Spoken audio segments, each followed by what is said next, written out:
ninapenda wote wanipendao.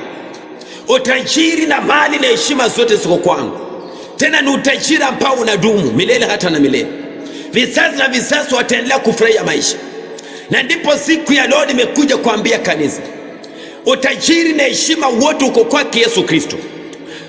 Anapeana wote wampendao, anapeana wote ambao wametii jina lake, anapeana wote ambao wamejitenga na kuondoka kwenye dhambi, wakizidi kutubu kila wakati na kila saa, wakizidi kutetemeka mbele za Mungu, wakijua kwamba wao ni waovu, wakijua kwamba wao ni wenye dhambi, wanazidi kujitunza katika utakatifu ili wakapata utajiri huu ambao unatoka kwake Mungu wa Israeli. Haleluya, amen. Ili utajiri huu ukapate kukaa katika mikono zao. Na tunaona kanisa la siku ya leo limeishi katika umaskini kwa sababu wanadamu hawataki ukweli uliomo ndani ya Yesu Kristo. Wanadamu hawataki kutii kwa Yesu Kristo. Wanadamu hawataki kumwogopa Mungu wa Israeli.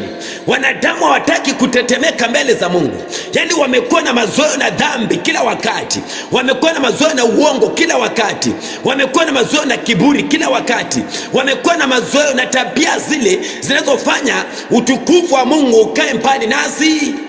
Na ndipo akasema kwamba ninapenda wale wote wanipendao. Heshima, mali na utajiri zote ziko kwangu, na tena ni utajiri ambao unadumu. Hakuna roho inaweza ikakuja ikakunyang'anya.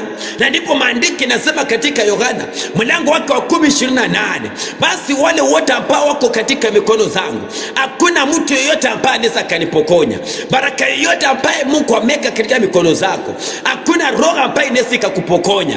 Ndoa yoyote ambaye Mungu ameka mikononi mwako, hakuna shetani anaweza kuja kukupokonya. Uzima ambao Mungu ameka ndani mwako, hakuna adui ambaye anaweza kuja kukupokonya. Utajiri ambao Mungu ameka juu yako, hakuna adui ambaye anaweza kuja kukupokonya. Shida ambayo iko siku ya leo katika makanisa au katika wanadamu wanaosema wameokoka, wameruhusu dhambi imetawala mili zao.